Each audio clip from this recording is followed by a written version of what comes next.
दोस्तों, इंसान जैसा कर्म करता है वैसा ही फल प्राप्त होता है। आपने यह तो सुना ही होगा, जैसी करनी वैसी भरनी। मित्रों, जो जैसा कर्म करता है उसको वैसा ही फल प्राप्त होता है। जिस व्यक्ति की जिस तरह की सोच होती है उसी के अनुसार उसके कर्म होते हैं, और जैसा उसका कर्म होता है उसे वैसा ही फल मिलता है। दोस्तों, यह कहानी बहुत ही ज्ञानवर्धक है। इसको सुनने के बाद मनुष्य को कर्मों का फल कैसे मिलता है पता चल जाएगा। नमस्कार दोस्तों, आप सभी का स्वागत है मेरे YouTube चैनल में। आप सभी का दिल से स्वागत है। एक दिन एक शिष्य ने पूछा कि गुरुदेव, कर्मों का फल कैसे मिलता है, ज़रा समझाइए। तब गुरुदेव ने कहा, यहीं पर कर्म का फल यहीं पर रह जाएगा, हमारे साथ कुछ भी नहीं जाएगा। हम खाली आए थे और खाली ही हाथ हम लोगों को जाना पड़ेगा। जो लोग अपने मन से बिल्कुल खाली होकर जाते हैं वह आगे चलकर दूसरे जन्मों में निर्वाण की स्थिति को प्राप्त कर सकते हैं।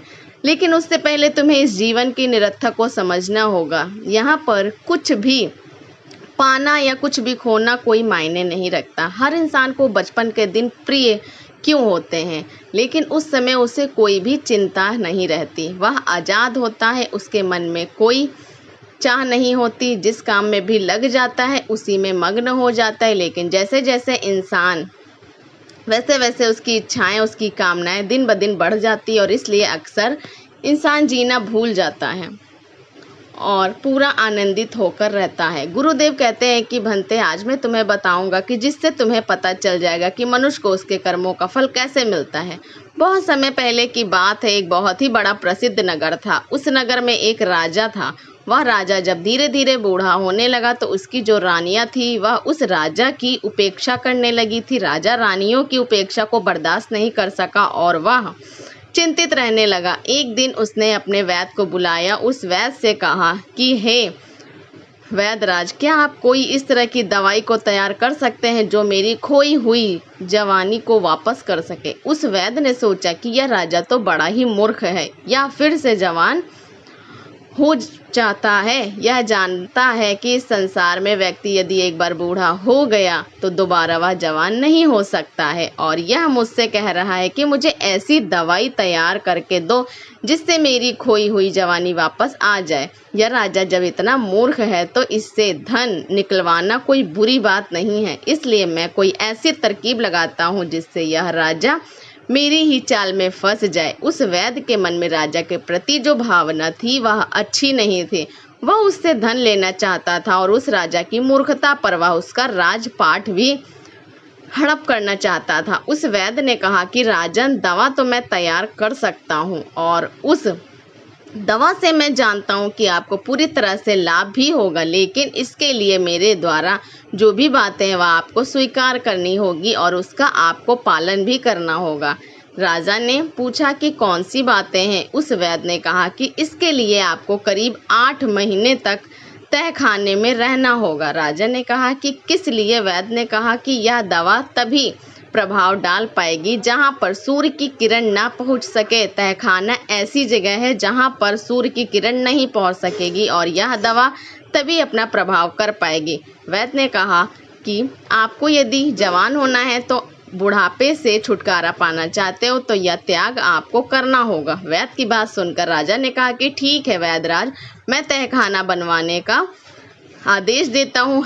जब तक तहखाना तैयार होता है तब तक आप मेरे लिए दवाओं को तैयार कर दीजिए। राजा की बात को सुनकर वैद्य कहने लगा कि हे राजन, तहखाना तो आप तैयार करवाएंगे, लेकिन मेरी एक शर्त और भी है, वह भी आपको माननी होगी। उस तहखाने में आपको अकेले रहना होगा और आपके सेवक जो भी आप तक दवा और भोजन पहुंचाएंगे वह केवल तहखाने के दरवाजे पर ही रख कर वापस चले जाएंगे।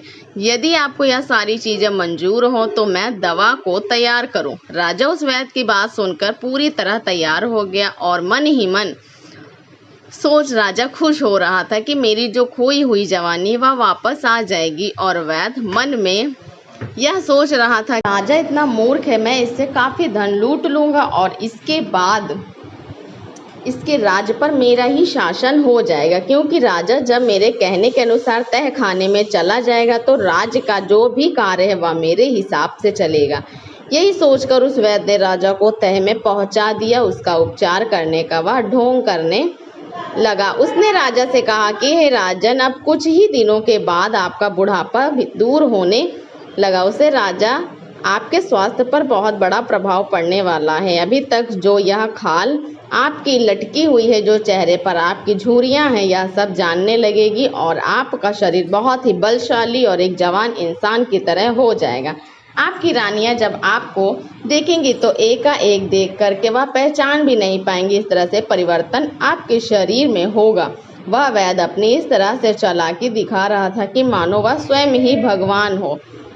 उस वैद्य की बात को सुनकर राजा बड़ा प्रसन्न हुआ और कहने लगा कि हे वैद्यराज, हम तो यही चाहते हैं, यदि मेरी खोई हुई जवानी फिर से वापस हो जाए तो मैं मुंह मांगा इनाम दूंगा और इतना धन दूंगा कि तुम्हारी आने वाली पीढ़ियां भी मालामाल हो जाएंगी। एक तरफ तो उस वैद्य राजा को जवान बनाने का ढोंग करता रहा और दूसरी तरफ जंगल के रास्ते से एक सुरंग को खुदवा करके उस तहखाने से मिलवा दिया। इसके बाद वह किसी ऐसे व्यक्ति की तलाश करने लगा जो राजा का बिल्कुल हमशक्ल हो, जिसकी शक्ल राजा से मिलती जुलती हो, लेकिन वह व्यक्ति जवान होना चाहिए। एक दिन वह जब जंगल के रास्ते से होकर जा रहा था, तभी देखा कि नदी के तट पर स्नान करता हुआ एक व्यक्ति वैसा ही दिखाई दिया जैसा वह चाहता था, जिसकी शक्ल सूरत बिल्कुल उस राजा से मिल रही थी।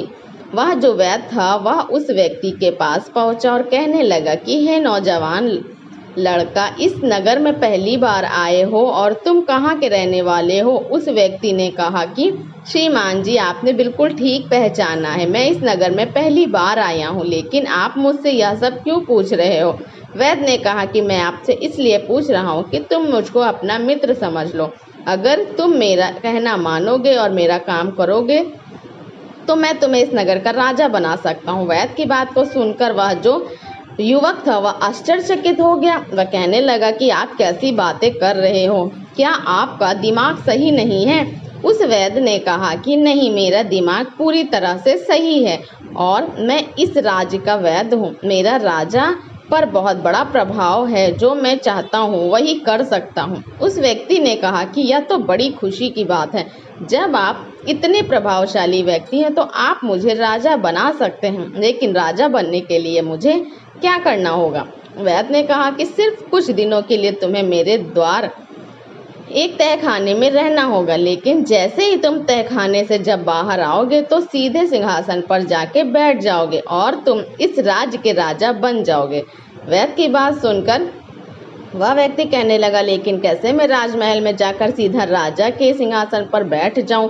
मुझे तो यहाँ कोई जानता भी नहीं है। अगर किसी ने मुझे इस गुस्ताखी के लिए पहचान लिया और जेल के सलाखों में कैद कर दिया तो कौन मुझे निकालेगा? वह युवक थोड़ी देर के लिए तो डर गया था, लेकिन वैद्य ने जैसे तैसे उस व्यक्ति को इस काम के लिए मना लिया और कहा कि तुम बस मेरा कहना मानोगे तो कुछ ही समय में इस राज्य का राजा बन पाओगे। उस व्यक्ति ने कहा कि मुझे आपका यह प्रस्ताव स्वीकार है, बता दीजिए मुझे कितने दिनों तक इंतजार करना पड़ेगा? उस वैद्य ने कहा कि तुम्हें कुछ ही महीनों के लिए तहखाने में रहना होगा, इसके बाद तुम्हारा इंतजार खत्म हो जाएगा।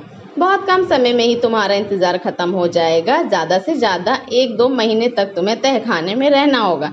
इसके बाद मेरी जो भी योजना है उसी के अनुसार मैं अपना काम करूंगा। उस व्यक्ति ने कहा कि ठीक है, पास ही में एक गांव पड़ता है, उसी गांव के बाहर एक झोपड़ी है, वहीं पर मैं कहर हूँ। यदि आप चाहें तो किसी भी युवक को खुद आकर के मुझे वहां से बुलवा सकते हैं। युवक को या खुद आकर के मुझे वहां से बुला सकते हैं। तो वैद्य ने कहा ठीक है। फिर वह वैद्य वहां से वापस आया और अपनी योजना को तेज कर दिया। एक रात की बात है कि उसने जो वह बूढ़ा राजा था उसके खाने में चुपके से जहर मिला दिया और उस जहर के कारण जब राजा की मृत्यु हो गई तो वह वैद्य था, वह राजा की लाश को कंधे पर लाद करके सुरंग के रास्ते से बाहर निकल गया और जंगल में जाकर एक बड़ा सा कुआं था, उसी में राजा की लाश को फेंक दी और फिर वही सुरंग के रास्ते उस व्यक्ति को उस तहखाने में ला करके वहां बिठा दिया और उससे कहने लगा कि तुम्हें यहाँ कुछ ही दिन जो भी कष्ट है वह सहना पड़ेगा। जैसे ही तुम्हारी दाढ़ी और मूछें बड़ी हो जाएंगी और फिर तुम एक राजा के जैसे दिखाई देने लगोगे, मैं तुम्हें इस तहखाने से बाहर निकाल करके सीधे राजभवन में पहुंचा दूंगा और तुम इस तरह से रहना कि जैसे बुढ़ापे से छुटकारा पाकर तुम नई तरह से जवान हुए हो। उस व्यक्ति ने कहा कि यदि मुझे किसी ने पहचान लिया तो क्या होगा। वैद्य बहुत ही चालाक था। उससे उस आदमी से कहा कि यह सबक तुम्हारा छोड़ दो, जो भी होगा मैं संभाल लूंगा। तुम्हें सिर्फ इतना करना है कि मैं जो भी कह रहा हूँ, जैसे भी कह रहा हूँ, उसी के अनुसार तुम्हें चलना है। उस व्यक्ति ने कहा ठीक है, आप जैसा कहेंगे या आप जैसा कह रहे हैं मैं वैसा ही करूँगा। इसके बाद वह वैद्य वहां से निकल के राजा दरबार में पहुंचा और जो भी वहां पर मंत्री और सभासद थे उन सबके पास पहुंच करके कहा कि आप सभी के लिए एक बहुत खुशखबरी की बात है। मेरी दवाओं ने महाराज के ऊपर ऐसा असर किया है कि महाराज फिर से जवान हो गए हैं।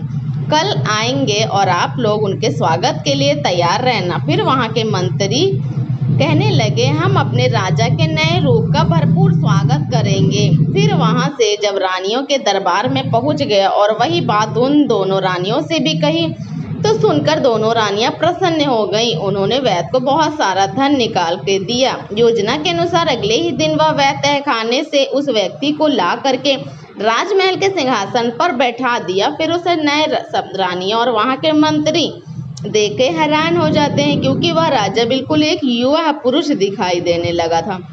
फिर भी उनकी दोनों रानियां और उसके मंत्री इस बात से सहमत हो गई कि यही उनके राजा हैं। इतना ही नहीं, उस वैद्य ने राजा बने युवक से यह भी कहा कि राजन, आपका जो पुराना नाम था वह आप बदल दीजिए, क्योंकि जब आपका शरीर भी नया हो गया है इसलिए आपका नाम भी नया होना चाहिए। उस व्यक्ति ने कहा कि वैद्य जी, आपसे अच्छा नाम और कौन रख सकता है।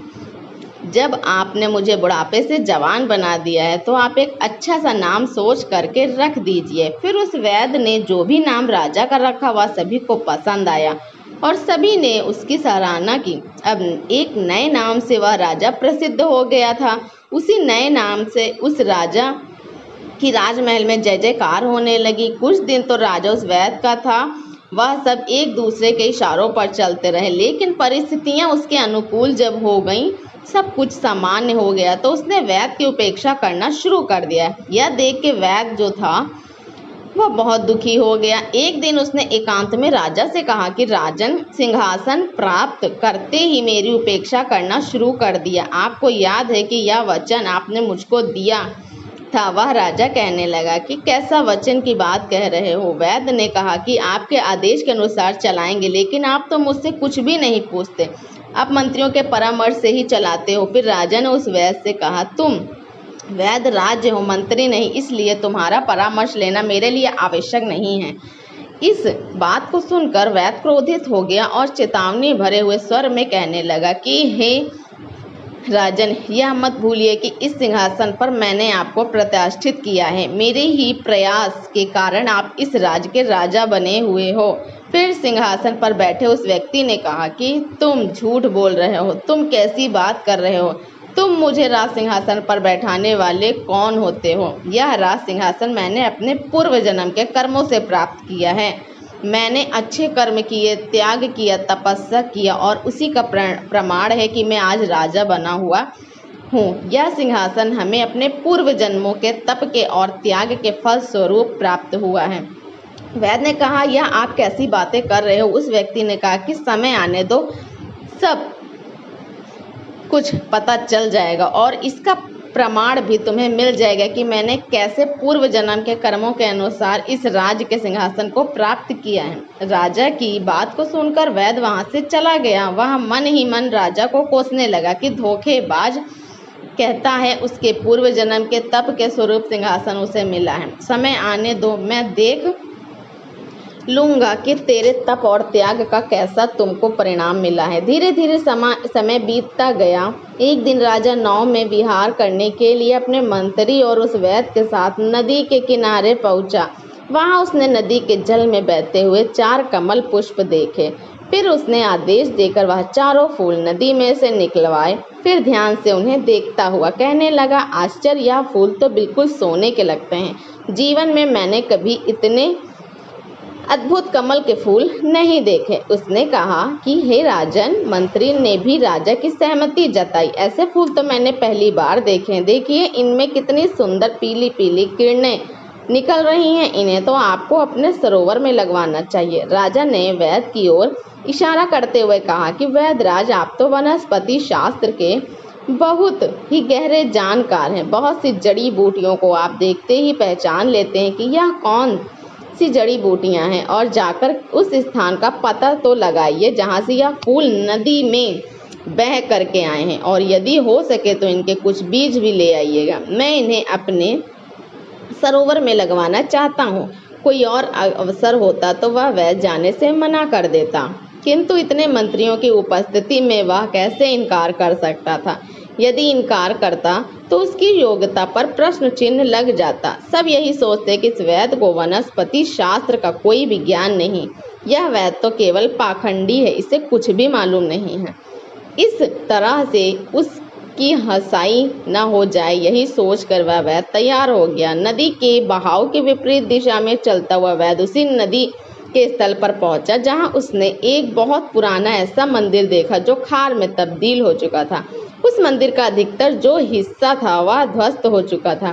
सिर्फ वही कक्ष कुछ अच्छी हालत में बचा हुआ था, जिसमें भगवान एक की मूर्ति थी। भगवान की मूर्ति को देख करके उस वैद्य ने भगवान को प्रणाम किया। फिर उससे कच्छ बाहर निकाल के मंदिर के प्रांगण में रख दिया। निगाह दौड़ाने लगा, तभी उसकी नज़र एक बरगद के वृक्ष पर पहुंच गई। वह बरगद का पेड़ बहुत ही विशाल था। नदी के किनारे वह उगा हुआ था। उसकी कुछ शाखाएं तो नदी के जल के ऊपर फैली हुई थी। तभी उसकी नज़र वृक्ष की एक शाखा पर लटके हुए एक मानव के कंकाल पर जाकर अटक गई। पर कंकाल बरगद की एक मोटी शीशे पर लटका हुआ था। उसकी टांगे आकाश की ओर थी, सिर नदी के जल से कुछ ऊपर था। फिर उस वैद्य उस पर कंकाल का समीप गया और वह सोचने लगा, यह कैसा कंकाल है और किसका है? क्यों विपरीत अवस्था में लटका हुआ है? क्या इसके उल्टा लटकने में कोई रहस्य छुपा हुआ है? वैद्य यह सब बातें सोच ही रहा था। अचानक मौसम बदल गया। आकाश में काले घने बादल छाए गए। हवा का प्रवाह तेज होने लगा। देखते ही देखते तेज आंधी के साथ घनघोर बरसात शुरू हो गई। बरसात में भीगने से बचने के लिए वह जो वैद्य था वह बरगद के मोटे तनों के नीचे खड़ा हो गया, और फिर एकाएक लटकती हुई उसकी नज़र फिर उस कंकाल के ऊपर जाकर टिक गई। बरसात की बूंदें जब जब कंकाल के ऊपर गिर रही थी, तब उस कंकाल को स्पर्श करके वर्षा का जो जल था वह नदी में नीचे गिरता तो उसे स्वर्ण कमल पैदा हो जाते थे। यह देखकर वह वैद्य आश्चर्य में था। बारिश जब बंद हुई तो वह वैद्य लटकते हुए कंकाल को छूने का प्रयास किया। तभी अचानक नर कंकाल शाखा से अलग होकर नदी के जल में जाकर गिर गया और गहरे जल में जाकर के वह विलीन हो गया। वैद्य जब वापस लौटा तो आकर उसने जो भी बात उसके साथ जो भी घटना हुई थी वह सब कुछ आकर के उस राजा को बता दी। सुन के राजा के चेहरे पर मुस्कान आ गई। उसने वैद्य से कहा कि वैद्यराज, जिस नर कंकाल को तुम देख करके आ रहे हो वह पूर्व जन्म में जो मेरा ही शरीर था। मैंने अपने पूर्व जन्म में उस बरगद के वृक्ष पर उल्टा लटक करके वर्षा तक भगवान की तपस्या करता रहा। मैं योगी की तपस्या से दौरान ही मेरी मृत्यु हो गई थी। वर्षों तक उल्टा लटके रहने के कारण मेरा शरीर सूख गया था और मेरा शरीर नर कंकाल में तब्दील हो चुका था, और अब तो वह नर कंकाल भी शेष नहीं रहा। अच्छा हुआ जो मेरे पूर्व शरीर को मुक्ति मिल गई। राजा की इन बातों को सुनकर उस वैद्य ने कहा, पर मेरी एक शिकायत अब भी है। आपसे मेरे प्रयासों से आप राजा बने और आप अभी भी मेरी उपेक्षा कर रहे हो। उस राजा ने कहा कि हे वैद्य राज, यही तो तुम्हारा भ्रम है। मैंने तुम्हें बताया तो है कि राज पद मुझे पूर्व के जन्म के कर्मों का फल है। मैंने तुम्हें कारण मिला है। उस वैद्य ने कहा कि जो मेरे प्रयास का कोई मतलब नहीं है। राजा कहने लगा कि तुमने जितने काम किए सब अपने स्वार्थ के कारण ही किए हैं। मैं तो तुम्हारी कुछ बातों को भी जानता हूँ जिनके कारण मैं तुम्हें सूली पर भी चढ़ा सकता हूँ, लेकिन मैं ऐसा नहीं करूँगा, क्योंकि तुमने मेरे साथ जो भी किया है और किसी के साथ जो भी किया है उसका फल तो तुम्हें ईश्वर देगा। यह सुनकर के वैद्य जो था वह भय से कांपने लगा। राजा ने जब उसे कांपते हुए देखा तो वह कहने लगा कि डरने कि कोई बात नहीं है, विश्वास रखो कि मैं तुम्हें सूली पर लटकाने का आदेश नहीं दूंगा, क्योंकि मैं जानता हूँ जन्म मरण हानि लाभ यह सब कुछ भगवान की इच्छा से ही होता है। अपने पूर्व जन्म के कर्मों का फल मैं इस जीवन में राजा बन करके भोग रहा हूँ। तुम अपने कुछ कर्मों का फल अगले जन्म से भोगोगे। इस जन्म में ही तुम्हारे जो लोभ हैं उसका फल तुम्हें भोगना पड़ेगा। अब जाओ, तुम उस दिन का इंतजार करो कि जब तुम्हें तुम्हारे कर्मों का फल लौट करके तुमको मिलेगा। उस राजा की इन बातों को सुनकर कि वह वैद्य बहुत उदास हुआ, वहां से चला गया और अपने घर में जाकर पलंग पर लेट गया। समय बीतता रहा, राजा का हुआ सही हो गया। कुछ महीनों के बाद वह जो वैद्य था वह जंगल में जड़ी बूटियां ढूंढने के लिए गया। संयोग से वह उसी कुएं के पास पहुंच गया जहां उसने उस वृद्ध राजा की लाश को कुएं में फेंका था। उस कुएं में अब एक ऐसी ही झाड़ियां उगाई थीं जिसकी टहनियां कुएं के बाहर तक फैली हुई थी। उन टहनियों में पीले रंग के सुंदर फूल खिले हुए थे। वैद्य उन फूलों को देखकर उन पर मंत्र मुग्ध हो गया और उनको तोड़ने के लिए वह अपने आप को रोक ना सका। वह कुएं के पास जैसे पहुंचा और नीचे झुककर जैसे ही फूल तोड़ने का प्रयास करने लगा, एकाएक उसका पैर फिसला और वह उसी कुएं में जाकर गिर गया। वैद्य ने सहायता के लिए बहुत ही आवाज लगाई, लेकिन उस सुनसान घने जंगल में उसकी आवाज कोई नहीं सुन सका। उसे बचाने के लिए कोई भी नहीं आया। मित्रों, वही परिणाम हुआ। भूखा प्यासा वैद्य उस कुएं में तड़प तड़प करके मर गया। मनुष्य को अपने बुरे और अच्छे कर्मों का फल प्रत्येक मनुष्य को एक न एक दिन भोगना पड़ता है। इसलिए हर व्यक्ति को अपने जीवन में हमेशा अच्छा करना चाहिए, ना तो किसी का बुरा सोचना चाहिए और ना तो किसी के साथ बुरा करना चाहिए और ना ही किसी को कष्ट देकर रुलाना चाहिए। जो मनुष्य अपने जीवन में एक सच्चा व्यक्ति बन करके रहता है, हमेशा उसी की जीत होती है। मनुष्य को सत्कर्म करना चाहिए। सभी व्यक्तियों का मान सम्मान यश कीर्ति सत्कर्म से ही प्राप्त होगी और सदाचार से ही प्राप्त होगी। यही मनुष्य सच्चा और जीवन होता है। हर व्यक्तियों को अपने जीवन में इसी राह पर चलना चाहिए। मुसीबत से घिरे रहते हैं। इस तरह गुरुदेव ने आनंद को यह पाठ पढ़ाया। उम्मीद करता हूँ आप लोगों को यह कथा पसंद आई होगी। तो दोस्तों, कैसी लगी आपको यह कहानी, आप हमें कमेंट सेक्शन में ज़रूर बताना और अच्छी लगे तो चैनल को सब्सक्राइब ज़रूर कर लेना। तो चलिए मिलते ही ऐसी कहानी में, तब तक के लिए अपना ख्याल रखें। धन्यवाद।